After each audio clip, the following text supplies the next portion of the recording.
කවදාවත් නොහිතපු විදිහට කාලගුණ විද්‍යා දෙපාර්තමේන්තුවෙන් කොච්චර අනාවැකි කිව්වත් මිනිස්සු හිතාගෙන හිටපු එකක් තියෙනවා.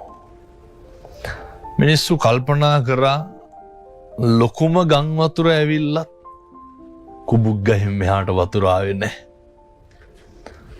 පහළ ලියද්දෙන් මෙහාට වතුර දාලා නැහැ. ඒ හින්දා බය වෙන්න දෙයක් නැහැ කියන තැන අපේ මිනිස්සු හිටියා.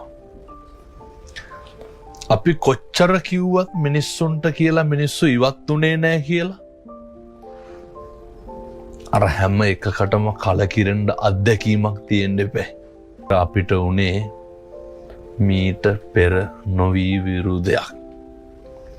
මේ සිද්ධ වුණේ අපිට අත්දැකීමක් තිබ්බ නැති දෙයක්. ඒකයි මෙච්චර ව්‍යසනයක් සිද්ධ වුණේ.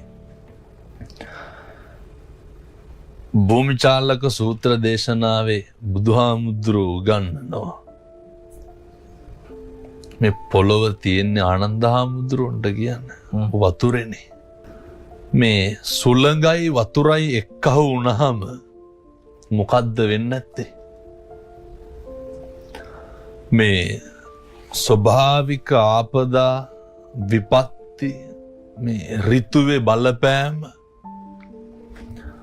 මේවා කාටද වෙනස් කරන්න පුළුවන්? වලගම්බා රජුරුවන්ගේ කාලේ අවුරුදු 12.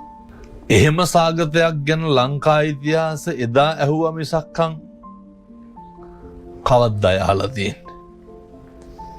එහෙම අපි අහපු නැති හිතපු නැති දේවල් සිද්ධ වෙලා තියෙනවා. සිද්ධ වෙන්නත් පුළුවන් නේ. අර සෝබා දහමටනේ නොවන අවනත සනාතන දහම. එකට අභියෝග කරන්නත් බෑ. එක දෙයයි කරන්න තියෙන්නේ. මුහුණ දෙන්න විතරයි තියෙන්නේ. දැන් තියෙන ප්‍රශ්නේ තමයි කොහොමද මුහුණ දෙන්නේ?